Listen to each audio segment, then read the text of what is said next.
नमस्कार दोस्तों, स्वागत है आप लोगों का मेरे YouTube channel online knowledge world में। आज हम लोग पढ़ेंगे मौर्य वंश का, मौर्य साम्राज्य का पार्ट 4। ठीक है, पार्ट 4 में हम लोग पढ़ेंगे मौर्य साम्राज्य की मुद्रा, बंदरगाह, कला, घर, स्त्रियों की स्थिति और धर्म प्रचार। मतलब धर्म प्रचार में अशोक ने विदेश में डिफरेंट डिफरेंट एरिया में डिफरेंट अपना धर्म प्रचारक भेजे थे, उसके बारे में। सबसे पहले हम लोग पढ़ते हैं टैक्स सिस्टम में। ठीक है, टैक्स कौन कौन सा टैक्स उस समय लिया जाता था। ठीक है, देखिए एक टैक्स था सीता कर। सीता भूमि आपको पता चल गया होगा, सरकारी भूमि को कहते हैं। तो सरकारी भूमि में से लिया गया राजस्व, सरकारी भूमि से आय को, सरकारी भूमि से इनकम, ये है सीता। ठीक है, सीता भूमि मतलब पता ही है। प्लस प्रवेश्य, प्रवेश्य कौन सा टैक्स था? प्रवेश्य टैक्स ये कौन सा था? ये आयात शुल्क था। अगर विदेश से कोई चीज सामान मंगवा रहे हो ना, व्यापार इसका कहाँ से कहाँ तक था? फारस में था, मिस्र में था, यूनान में था, सीरिया में था। तो उन लोगों से कोई भी चीज मंगाएंगे तो प्रवेश टैक्स देना पड़ता था। निष्क्राम्य टैक्स, निष्क्राम्य टैक्स, ये टैक्स निर्यात के लिए देना पड़ता था। 3 टैक्स हो गया। आगे बलि, एक बलि टैक्स होता था। ठीक है, ये बलि जो टैक्स है ये एक राजस्व है जो धार्मिक टैक्स के रूप में माना जाता था। धार्मिक टैक्स, ठीक है, अनाज के रूप में दिया जाता था। बलि, फिर भाग, भाग क्या था? उपज पर टैक्स। ठीक है, जो आपका खेती में उपज होगा उस पर आपको टैक्स देना पड़ेगा, दैट इज कॉल्ड भाग।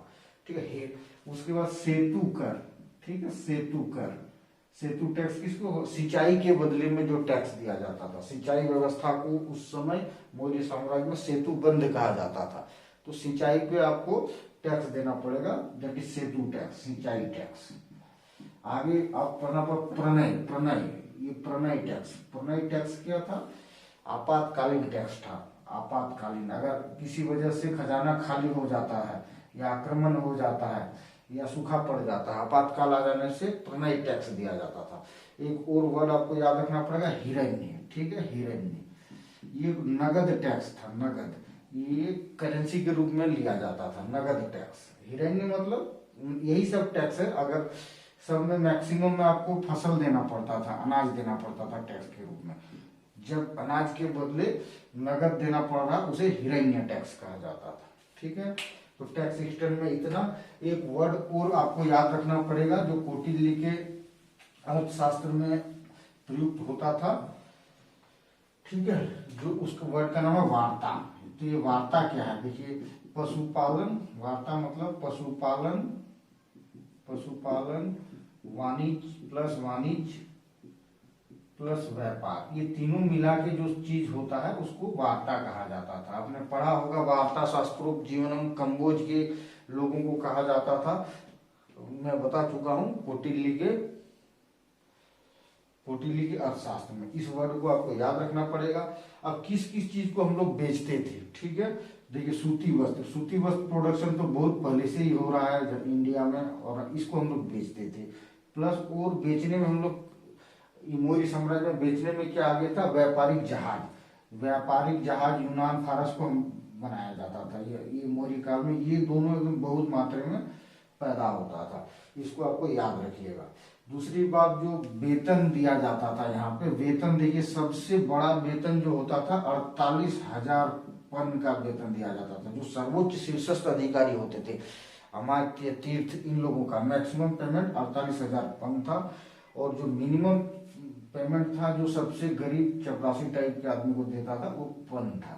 ये भी आपको याद रखना पड़ेगा। उसके बाद देखिए मुद्रा में जो राजकीय मुद्रा था, जो पूरे राज्य की में फेमस था, प्लस राज्य इसको पूरी अच्छी तरह से स्वीकार करता था, दैट इज पन होता था। ठीक है, पन किसको कहते हैं? चांदी की मुद्रा को पन कहा जाता है। पन मतलब क्या होता है? 1 तोला चांदी का है, 1 तोला चांदी, 1 तोला चांदी 10 ग्राम का होता है, का 3/4 भाग से बना जो सिक्का होता था उसको पन कहा जाता था। क्लियर? उसके बाद ये मासक, ये क्या होता है? तांबा, ये चांदी का, मासक तांबा का। ठीक है, मासक के बाद को मासक जो मासक होता है दो भागों दो तरह होता है, कोकिनी और अर्ध कोकिनी। ये बता चुका हूं मैं, अर्ध कोकिनी ये मासक का 1/2 भाग और ये 1/4 भाग। ये सब पूछेगा कोकिनी किस धातु की बनती थी, तो तांबे की। मासक भी तांबे का। ठीक है, जो मुद्रा बनाता था, यहाँ पे जो पैसे को ढालता था उसको कहा जाता था रूप दर्शक। रूप दर्शक। आप अगर चाहते तो आपके पास कोई धातु है तांबा अगर है तो आप जाके कुछ पैसा दे के, एक कोंकणी था पैसा ढलवाने का, तो आप कोंकणी पैसा दे के आप अपना सिक्का बनवा सकते थे, वो प्रचलन में होगा। उसके बाद ये जो इसका राजकीय पैसा पन था, तो पन में क्या क्या पहचान थे, चिन्ह प्रतीक चिन्ह क्या क्या था। एक मयूर होता, मयूर तो होगा ही, मौर्य वंश का प्रतीक चिन्ह। दूसरे अर्धचंद्र माना आधा चांद, अर्धचंद्र आधा चांद इस तरह का होगा। और पहाड़, ये 3 तरह के कला आकृति मिलते हैं उसके पैसे में। ठीक है, उसके बाद जो सुवर्ण, पता ये सोने का जो बनता है सोने का, वो सुवर्ण मैं बता चुका हूँ पहले ही। तो इन मुद्राओं को ये सब चीजें याद रखिएगा, ये वाले भी याद रखिएगा। आगे हम लोग व्यापारिक केंद्र कौन कौन था जहां से बिजनेस के लिए फेमस था। ठीक है, तक्षशिला था, होगा पाटलिपुत्र 100% होगा, उज्जैन 100% होगा, तोसली 100% होगा, काशी कौशाम्बी। ये सब एरिया जो 6 एरिया है, ये बहुत बड़ा औद्योगिक केंद्र था मौर्य के जमाने में, ये पूछा जा सकता है। ठीक है, काशी कौशाम्बी तोसली तक्षशिला उज्जैन पाटलिपुत्र। क्लियर। अब हम लोग पढ़ते हैं बंदरगाह। ठीक है, बंदरगाह ऐसे न बंदर इंडिया का ये निचला वाला पोर्शन है जहाँ समुद्र है। तो इस एरिया में जो गुजरात वाले क्षेत्र में ना, यहाँ पे है भरूच। भरूच तो ये भरूच सबसे बड़ा बंदरगाह था। इस एरिया में ताम्रलिप्ति थी। ये इंपॉर्टेंट क्वेश्चन है कि ये पश्चिम की ओर सबसे बड़ा बंदरगाह जो पश्चिम देशों के साथ, और ताम्रलिप्ति से हम लोग इन लोग पूर्वी देशों के साथ व्यापार करते थे। ये भरूच क्या है, अभी का वो जिला जहाँ पे स्टेच्यू ऑफ यूनिटी बना है। ठीक है, भरूच को उस समय भृगु कक्ष कहा जाता था, भृगु कक्ष। ये वाला कच्छ की खाड़ी है इसलिए उसके सामने है, इसलिए भृगु कक्ष। तो ये दोनों बंदरगाह आपको याद रखना पड़ेगा। विदेशी व्यापार किससे किससे होगा भाई, सीरियल अशोक का जिससे रिश्ता है, यूनान से होगा क्योंकि अलेक्जेंडर आने के बाद रिश्ता पैदा हुआ था। मिस्र का से होगा व्यापार, क्यों, क्योंकि फिलाडेल्फस 2 का जो डायनोसियस राजदूत अशोक के दरबार में है, और दरबारी सिस्टम पहले से ही चल रहा है कि राजदूत का हिंद यमन मतलब सीरिया वाले राज्य में होगा ही होगा। ठीक है, ये सब एरिया से फारस से होगा ही होगा। ठीक है, फारस से होगा ही, ईरान, फारस मतलब उस समय का ईरान। ये सब 4 देशों से बहुत ज्यादा व्यापार होता था, वो आपको याद रखना पड़ेगा। आगे हम लोग चलते हैं कुछ वर्ड्स, जैसे सामूहिक समारोह को क्या कहते थे, मौर्य वंश में सामूहिक समारोह को क्या बोलते थे, वो आपको याद रखना पड़ेगा। प्रोवहन, सामूहिक समारोह मतलब ग्रुप में कोई मीटिंग, बड़ी मेला उला अगर लगे उसको अर्थशास्त्र में प्रवहन बोला गया। ये मैं इसलिए बताता हूँ, ये एग्जाम में क्वेश्चन आ चुके हैं। एक चीज, अर्थशास्त्र में शूद्रों को आर्य कहा गया है। ठीक है, शूद्रों को आर्य कहा गया है, ये भी इंपॉर्टेंट क्वेश्चन बार बार आता है, इसलिए याद रख लीजिए। शुभांगा, देखिए शुभांग, ये कौटिल्य के अर्थशास्त्र में, नहीं सॉरी, मुद्रा राक्षस में। ठीक है, विशाखदत्त के मुद्रा राक्षस में शुभांग मतलब होता, किसको कहा गया है, चंद्रगुप्त मौर्य के दरबार को, जो राज दरबार को, किसके राज दरबार, चंद्रगुप्त मौर्य के राज दरबार को। ठीक है, ये मुद्रा राक्षस बुक में ये 3 क्वेश्चन जो अभी बताया, that is frequently asked question है, इसलिए हम बताते हैं। अब देखिए कला के क्षेत्र में, वास्तुकला तो मैं पहले ही जिक्र कर चुका हूँ, 84,000 स्तूपा अशोक ने बनाया, डिफरेंट चीज, सारनाथ का स्तंभ वगैरह वगैरह, वास्तुकला का जिक्र हम पहले किसी वीडियो में कर चुके हैं, इसलिए इसको छोड़ देते हैं। मूर्ति कला, जिससे क्वेश्चन बनता है बहुत सारा, क्या क्या मौर्य काल के फेमस मूर्ति जो आजकल पाए गए हैं, रखे गए हैं किसी संग्रहालय में, उसको हम लोग पढ़ लेते हैं, जो बार बार क्वेश्चन आता है। देखिए पारखम, पारखम में, उत्तर प्रदेश के पारखम में कौन सा जगह चीज मिला है, 7 फुट की यक्ष की मूर्ति, 7 फीट की यक्ष की मूर्ति। ठीक है, पूछेगा यक्ष की मूर्ति किस काल की, ये है मौर्य काल की। एक चीज याद है, मौर्य काल में जो मूर्ति कला का जो पद्धति था, उस पद्धति का नाम था चिपकवा पद्धति। चिपकवा पद्धति, इस पद्धति का इस खास गुण था ना, धातु के ऊपर उंगली से या ये चुटकी का यूज करके, उंगली का या चुटकी का यूज करके कलाकृति करता था, वो था चिपकवा पद्धति। तो पारखम में 7 फीट का यक्ष की मूर्ति आपको याद रखना पड़ेगा। दीदारगंज पटना में दीदारगंज बोल के एक जगह होगा, यहाँ पे मिला है क्या, एक ये यक्ष की मूर्ति और यक्षिणी की मूर्ति। ये दोनों चीज से क्या है, एक क्वेश्चन बन जाता है। यक्ष और यक्षिणी की मूर्तियां बहुत ज्यादा मौर्य काल में बनी है, ठीक है। तो ये इम्पोर्टेंट, यक्ष और यक्षिणी वाला इम्पोर्टेंट क्वेश्चन है, ठीक। देखिए लोहानीपुर पटना में, लोहानीपुर बोल के एक जगह है पटना में, यहाँ पे कौन सा क्या मिला है भाई, यहाँ पे मिला दिगंबर मूर्ति, दिगंबर की प्रतिमा, ठीक है। ये आपको याद करना पड़ेगा। उसके बाद धौली, ये धौली कहाँ, उड़ीसा में है, ठीक है। ये धौली वाला एरिया जो अभी है, धौली वाला एरिया उस समय का तोसली का एरिया में ही पड़ता था, जो राजधानी था कली का। तो धौली उड़ीसा का में क्या मिला है, हाथी का एक मूर्ति मिला, हाथी का मूर्ति। ये सब चीजें आपको याद होना चाहिए। सारनाथ का एक मूर्ति, जो सारनाथ वाला भी मूर्ति कला है, जिसमें 4 शेर 4 तरफ है, जो हमारा राष्ट्रीय चिन्ह है, वो भी मूर्ति कला है। ये सब चीज आपको याद रखना पड़ेगा।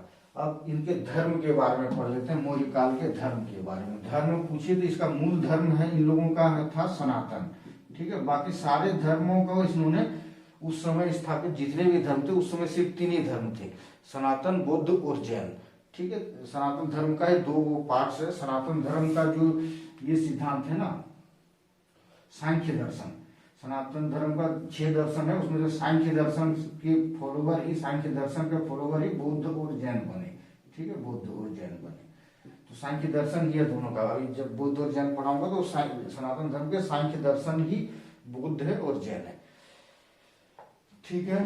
तो ये पढ़ लिया आपने। तो इसमें आपको मूल धर्म सनातन है, बाकी सारे धर्म को आश्रय दिया गया था, बुद्ध को और जैन को।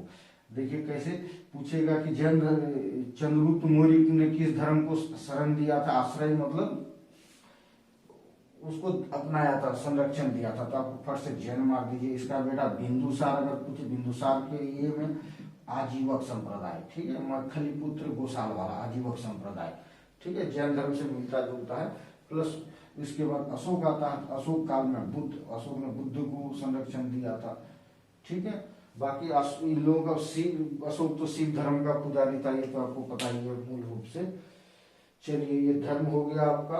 अब क्या इसमें देखिए कि नाग पूजा प्रचलन में था, मूर्ति पूजा प्रचलन में था, ये सब आपको याद रखना पड़ेगा। मूर्ति पूजा प्रचलन में था इन लोगों का। अब देखिए स्त्रियों की स्थिति, धर्म हो गया, स्त्रियों की स्थिति पहले से, आज से पहले जितने भी राजवंश थे, मतलब मौर्य साम्राज्य से पहले, उस क्या थी, स्त्रियों की स्थिति उससे बेहतर थी, ठीक है। और क्या आपको याद रखना पड़ेगा, प्रशासन में भाग लेती थी, प्रशासन में भाग लेती थी, तीर्थ भी बनी है, बहुत सारे अमात्य तीर्थ लेडीज बनी है।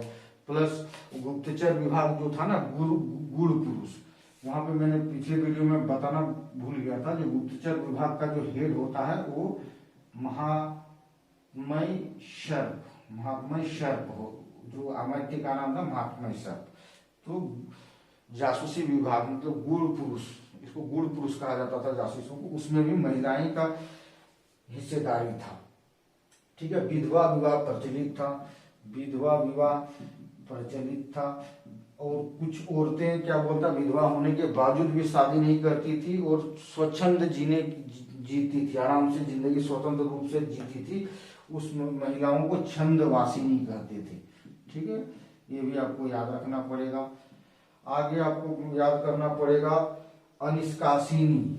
अनिष्कासिनी कौन सी महिला होती थी भाई, अनिष्कासिनी वो सम्राट परिवार की, मतलब बड़े बड़े अमीर घर की जो लड़कियां थी, वो घर से बाहर औरतें नहीं निकलती थी, जो औरतें घर से बाहर नहीं निकला करती थी, जरूरत पे ही निकलती थी, उन औरतों को अनिष्कासिनी कहा गया है अर्थशास्त्र में। सती प्रथा का कोई प्रमाण नहीं है, सती प्रथा का कोई सीन नहीं है यहाँ पे, सती प्रथा आपको इसके बाद गुप्त काल में आपको दिखाई पड़ेगा। उसके बाद मध्यकाल में बहुत ज्यादा बढ़ जाता है मुगलों के आने के बाद। ठीक है, इतना चीज आपको याद रखना पड़ेगा। तलाक ले सकती है लड़कियां, तलाक लेने की छूट थी। तलाक को अर्थशास्त्र में मोक्ष नाम दिया गया, मोक्ष। ठीक है, ये भी आपको याद रखना पड़ेगा। तो इस कुल मिला के देखा जाए स्त्रियों की स्थिति बहुत अच्छा था। आगे हम लोग पढ़ते हैं कि धर्म प्रचार। धर्म प्रचार के लिए किसको किसको कहाँ पे भेजा था अशोक ने। सबसे पहले अपनी बेटी चारुमती को भेजा था कहाँ, नेपाल। नेपाल के राजा देवपाल से इसकी शादी हो गई।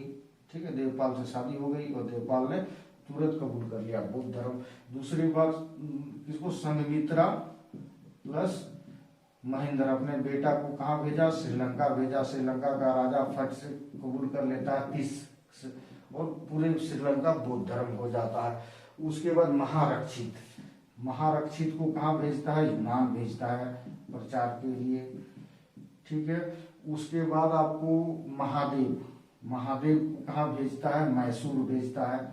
ठीक है, मैसूर भेजता है। उसके बाद महाधर्म, महाधर्म रक्षित, एक रक्षित है, एक महाधर्म रक्षित है।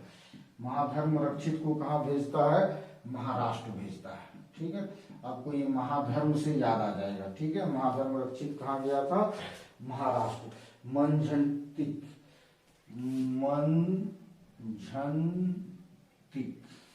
मंझंतिक,